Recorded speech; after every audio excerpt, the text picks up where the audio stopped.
Hey friends, it's Wednesday afternoon and was just driving back in the quiet, which I often do. I highly recommend it. No radio, no podcast, nothing. Just to do some good old thinking. And as I was driving from one studio to meet a good friend for lunch, just for a moment, for a little bit to catch up, I started thinking about this idea that I recently heard about called belief ceilings, and I thought I would share an experience I'm having with it and what really a belief ceiling is. So we all have beliefs about ourselves, about the world, about our relationships, and of course, about any circumstance in our life. And our beliefs are made up of just sort of repetitive thoughts that we have come up from like multiple people probably agreeing with us. And what I've been pondering is this idea that that we have a ceiling, right? Like a ceiling with our beliefs, that we believe that we can only achieve or certain things will only be a certain way. And so we sort of limit ourselves in these beliefs. And often, like, for example, we believe we can only make a certain amount of money, right? We have this belief ceiling. And it's one I've been working with myself recently. So many of you know, for the last, almost 10 years, I've been just mostly teaching yoga, either operating yoga studios or leading teacher trainings or teaching classes. And then about a year ago, I sold my half of my studio just so I could get back to being more creative and really doing what I love, which is share my passion for the practice. And as I left studio ownership, I started to have this belief that I was very limited in the amount of money in the capacity that I could share yoga, right? I felt, you can only teach just so many classes a day before you start to feel burned out, exhausted, and really just almost bored with yourself. I hate to say that, but that's what I felt as a yoga teacher.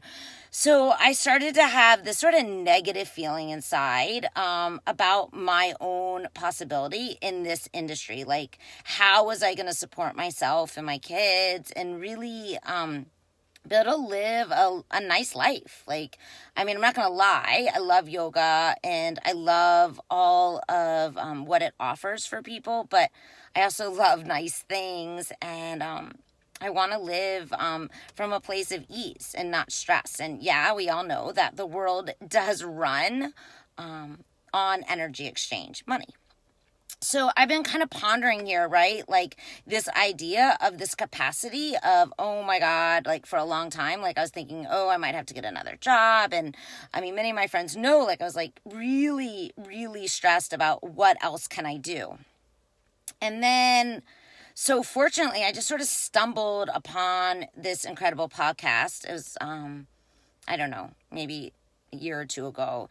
And it was a life coach, and started just really listening obsessively. And then I started diving in to this coaching arena more and more. And I started to just offer to people that yoga didn't have to just be on their yoga mat, right? Like I could teach them some of these tools without necessarily showing up for a yoga class. And then recently with my coach, we started talking about just thoughts I had as myself as a coach and my own limitations with the capabilities and the tools I have. And one of the most amazing, miraculous things that she showed me is I had a limiting belief, right? Like I had a belief ceiling with the ability and the capacity I had.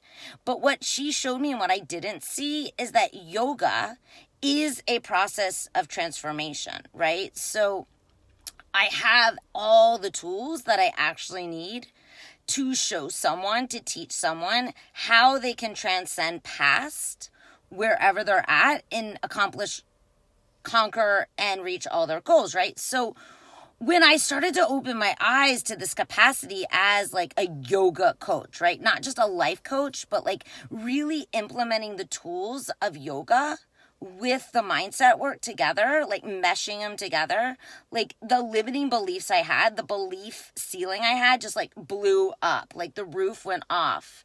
And it's really been quite beautiful and incredible. Like as I start to open up that roof, all sorts of new opportunities keep landing in my lap. And it's been really eye-opening and mind-blowing. So my point to the story is like, what beliefs do you have? And have you created a belief ceiling for you, right? Like, do you believe you're limited in your capacity, for example, to make a certain amount of money? And if you were to maybe get curious and question that belief, is it possible that you might be able to take the roof off and lift it up a level, right? Like maybe you can add a third level. And then put the roof back on for a little bit and see what happens. It will tell you when you start to question your beliefs, a lot of things go on, right? Like for me, a little bit of an identity crisis, like who am I? And then of course, identity to other people, right? Like they might start to push away or question who you are. And this can be really scary, right? Because as a species, we have this need to be part of a pact, like part of a tribe, for our survival. But just a reminder, as you start to maybe question your beliefs, that you can talk to yourself and tell yourself, hey, guess what? I'm gonna be okay. Like, I know it feels a little isolating right now. It might feel a little lonely right now, but like, as I surpass it, I do know that I have plenty of people that love and care for me, that believe in me. And those that don't, that's okay. They're not meant to stick around, right? Like they were my teacher at that point. And now it's time to just move on and connect with other people so I can blow the ceiling off and see what is possible. So I challenge you today to just take a few minutes, maybe 5, that's really all you need, and just sit in silence. Maybe it's just in your car when you're driving home and see what comes up for you. Like, what beliefs do you have? Question them. Know that your ego at first might reject it because the ego always wants to be right. And when you question your beliefs, you're telling your ego that it's believes something and it's wrong. And that's okay, right? And if you're struggling with figuring out, okay, well, what are my belief ceilings? Find someone to talk to. Write them down. I know for me, coaching has been really eye-opening and really helped me identify a lot of my own limiting beliefs and then help me to like move beyond and past them. So I hope this concept maybe rings true to someone or maybe triggers something for you to think about. And I hope you have an amazing rest of your Wednesday. Namaste.